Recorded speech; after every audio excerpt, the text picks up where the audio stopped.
Today we are going to speak on two letters, the letter Kof and Resh.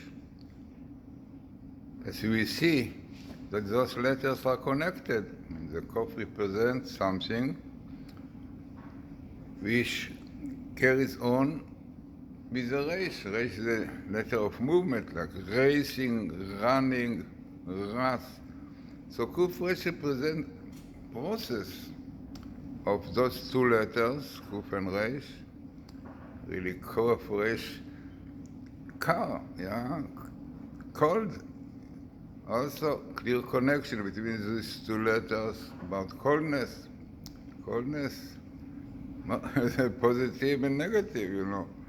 Negative, a man should be cold, yeah, to do sins, transgression of the Torah.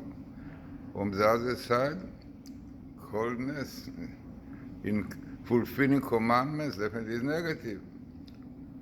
So, let us start with interesting idea, explanation of those two letters by Rabbi Kook in his book Rosh Milin. He offers very interesting explanation for the fact that Resh follows Kof. You know that this is Gemara says in the order of the alphabet that we saw a lot, that in this order of the alphabet is important teaching for a man how to live. Aleph, Ulpan, start learning, Chochmah, then Bina, understand. Gimal, Resh, Gomel, Dalim, be generous, helping people, poor people, Evav, and God will be with you, will help you, so on. So, important teachings in the order of the alphabet, a man should be able to start with learning. Most important, the terrible problem of today is ignorance. You know, people in Israel, unfortunately, people who don't know, people in the Knesset, explaining what suits them in the Torah, which is completely wrong explanation. So the Rabbi Kook, in his book Rosh Milin, offers very interesting explanation for this fact that the letter Resh follows Kuf, because we have Kuf, Resh, Shin, Taf, and so on. So after the stage of mimicry and stubbornness symbolized by the letter Kof, whose name means monkey in Hebrew. We don't say Kuf, but Kof. So the letter Kof represents monkey. Yeah, Kof. Because the Kof, the monkey, is copying things, yeah, imitating.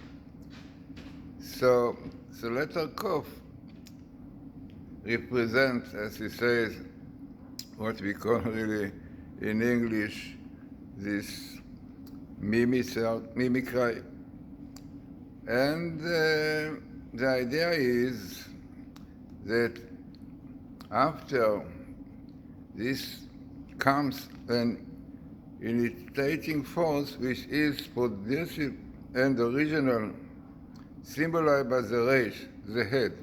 The letter Resh represents, we said, one movement, racing, running, racing, but also the head, even the shape of the letter R in English is a head with 2 feet, because this is how our life is. You know, a man thinks in the head something and then he runs to get it, whatever it is. So this is the letter head.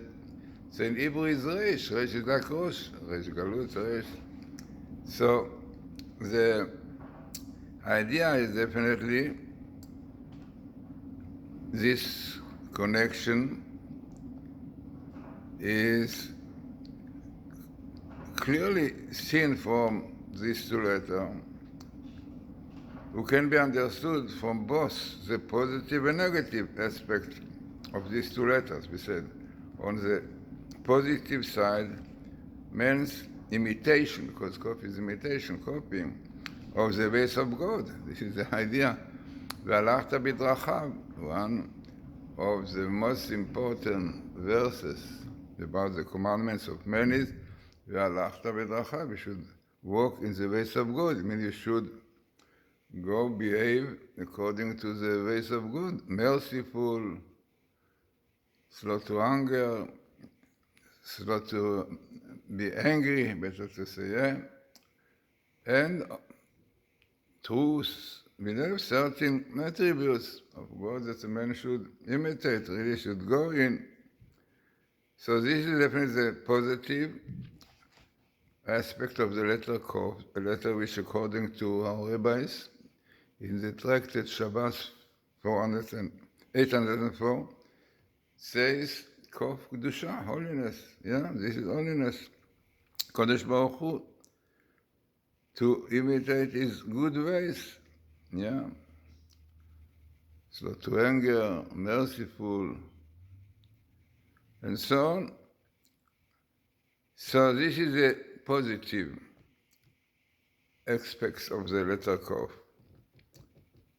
And this becomes transformed into a creative, productive power within him. On the other side, in the negative side,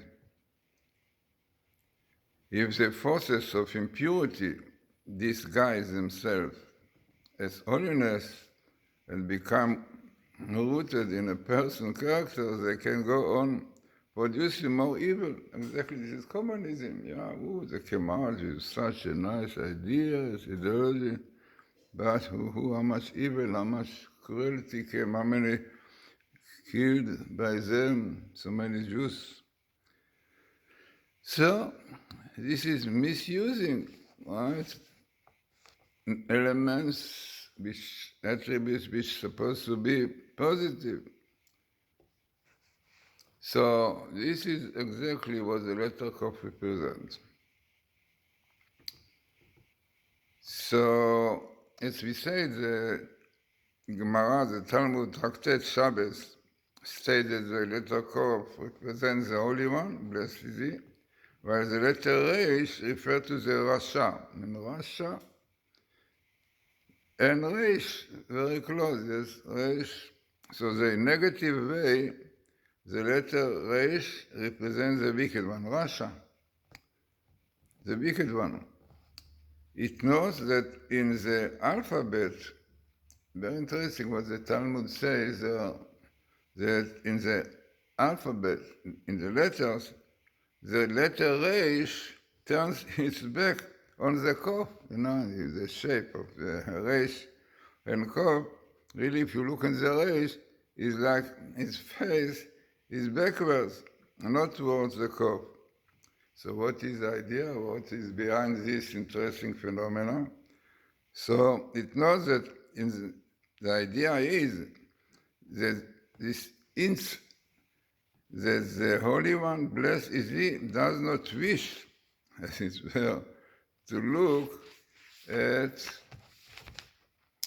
the face of the Rasha, of the wicked one. Nonetheless, the letter Kov stands at the immediate right of the letter Reish, hinting that the Holy One, blessed is he, stands at the right hand of the wicked one, always ready to accept him if you repent. Very interesting. So you have from one side negative, wicked people by committing sin, transgressing the Torah, they keep themselves far away from God. But from the other side, God is next to them, waiting for them to repent, to do tshuva. So it's very, very interesting seeing this situation of the Kov and the Reish. Now it is interesting that the Kov and the Reish, those two letters, as he said, represent coldness. And this is really the main idea of the Amalekite. It's in about Amalek, Asher karcha baderech, who called you down, who made you cold, and your faith in God, definitely, yeah? On the way when you came out from Egypt and you saw miracles and so on, so Amalekite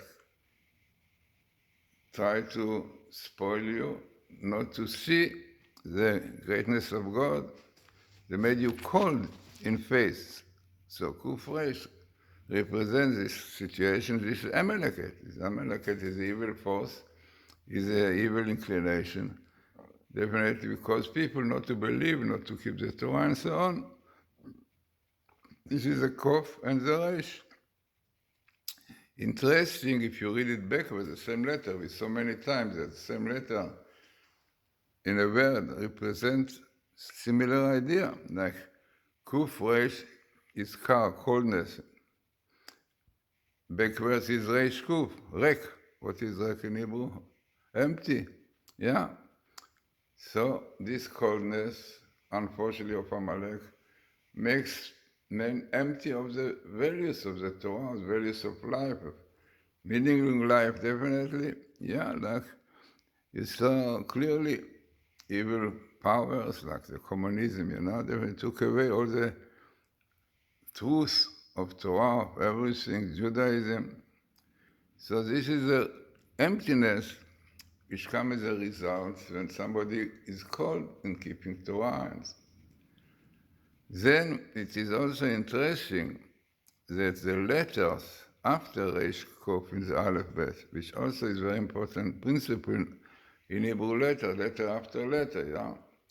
So the Kof and the Reish, after the Kof comes the letter Reish, and after the Reish comes the Shin, which in Hebrew is Rash. Rash in Hebrew is poor, very high level of poverty. Reish, Rash ve'evion.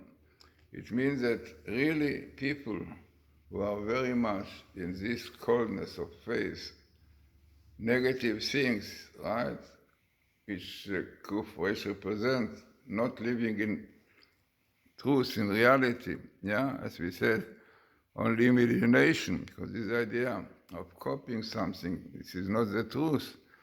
This will bring people definitely to a situation of poverty. Then, if you carry on in the alphabet, it means the letter after Reish is Shin, yeah, the Shin. So if you now take the three letters of Kuf, Reish, and Shin, you have the Hebrew word sheker, lie, which is exactly the result of living in such kind of life, emptiness, only looking at money, materialism. Definitely this takes out all these spiritual values of life, all the meaning of life, which is really spirituality, the Torah, and automatically makes people living on sheker, on lies, yeah. It is interesting that really those letters, yeah, sheker, which is lie, if you place them in proper order of the alphabet, it means in the alphabet it's Kuf, Reish, Shin, yeah? This is, Keresh is a board, Krashim, when you want to connect things together, you put boards, Krashim, yeah, like it's written about the Mishkan, yeah, the Krashim, they put the boards round, yeah, and join them together. So Keresh board normally, usually really serve to support and connect things and give them a firm base. So this word is closely related to another combination of the same letters. It's amazing to see what is the Hebrew language. As we saw, the same letters, different combinations represent different things, but still connected. So the same letters, as we said, of Keresh, of board, is also Kesher, connecting, which is exactly the idea what a Keresh, what a board does. Because as we said, the board is usually to connect the element of structure. Similarly, when the component elements of a liquid become firmly interconnected, so that the liquid solidified. When it solidifies, is, in Hebrew, is called koresh, congealed. Yeah? Again, so what is the idea? There are not only example of Hebrew words in which the close alphabetical proximity of the component letters indicate a close interconnection structure. Amazing. So clearly that you learn from this that the letter karosh, congeal, in their proper order indicate firmness and stability, in a positive way. But when this order disrupted, the result is sheker, lie, which has no stability. The letters of the word emet, the letter of Hebrew word emet, truth, are in alphabetical order. Aleph, the first one, Mem, the middle one, Tav. But in the word sheker, falsehood, lie, the letter shin, which according to the alphabetical order should be last. So here is placed in the beginning, first, ahead of the letter Kuf Resh. This hints at the perverted structure of falsehood as opposed to the truth. Amazing. So it's so much more about those letters which has positive connection, kesher to God, and from the other side, coldness, which congealed emunah. So, in my book, really, Letters of Fire, I wrote so much more about only one letter, Shin, which we mentioned before, but is much more. So my book, Letters of Fire, came out in many editions, first by Felda. And this is a book which, the idea in this book are mystical insights into the Hebrew language. It was really translated by a famous translator for Orthodox, Shlomo Oshri Fuchs, and was edited by Mrs. Tabak, one of the best editors of Felda, of course he passed away. And altogether you have here in the back of the book description what is the book about in the Letters of Fire. Rabbi Matityahu Glazerson explores the wondrous world of hidden meaning in the letters and words of the Holy Tongue. This realm of mystical splendor, where even the very form of each letter has profound significance, is revealed here in a language and style that enables every reader to discover the astonishing insight of Kabbalah and the teaching of the sages. So, as I brought some few ideas of the book, but in fact, really, I think the book is very rich with ideas. Really, whole life, all the meaningful life are expressed there through the Hebrew letters. And so you can get it in Amazon.com, in my site, Glazerson.com, or GlazersonBooks.com. So important, very important book, as we know the word was created with Hebrew letters. So the Hebrew letters basically are the basis of creation. If you remember, we mentioned it, what is written that in the first verse of Genesis is written, Bereshit bara Elokim et hashamayim v'et haaretz. In the beginning, God created heaven and earth, but there is a word which is really superfluous, is extra. Bereshit bara Elokim et. Why is et? Bereshit bara Elokim shamayim v'haaretz. In the beginning, God created heaven and earth. What is et? So the Kabbalists explain, because the Zohar says that the word was created on letters. Letters were the stones, the building stones of creation. So from Aleph, the first letter till Tav, as we mentioned already, how much is behind the order of the 22 letters, is the basis of the word. 22 chromosomes, besides the masculine and the feminine, but 22, you have 2 and 2, 4 elements, 2 upper ones, which are the fire and wind and down, 2. So 22 also important number. Somebody told me there are also 22 acids, but 22 important letters, the basis of creation. So to know it, you should get my book. I have many, many other books. All of them deal with Hebrew letters.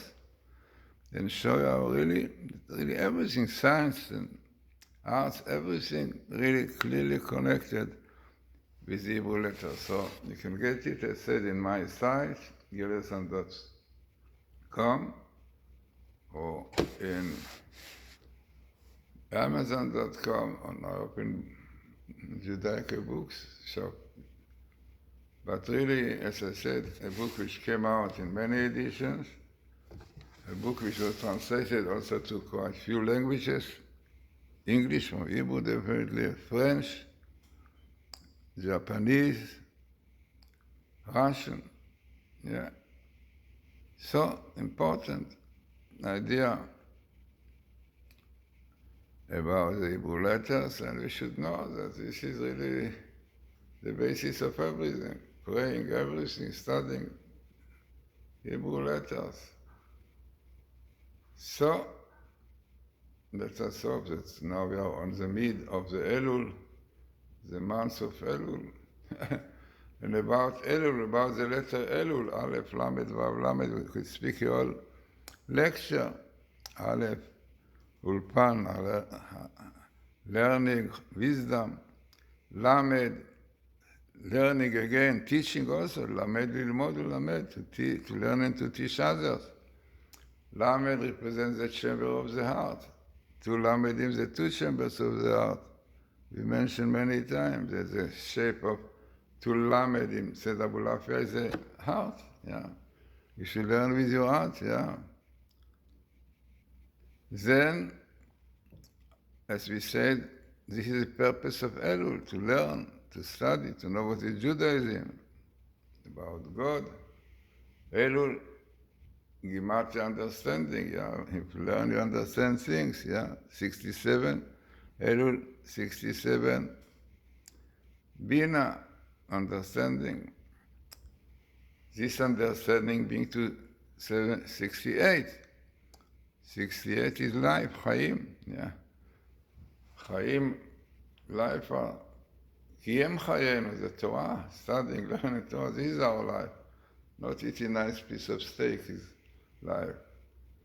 So all of this comes out in the Hebrew language. So worthwhile reading this book, because no doubt it gives you a full picture of life. So let us now stop the lecture, try to listen to it properly, and the reverse one, getting the books, my books, many books, which deal with the Hebrew letters, music and Kabbalah, astrology, all this have to do with Hebrew letters, Hinduism back to Judaism, Torah, Light and Healing. Yeah, you can see in the internet, if you put Glazerson books, you can see all my books, quite a lot in different languages.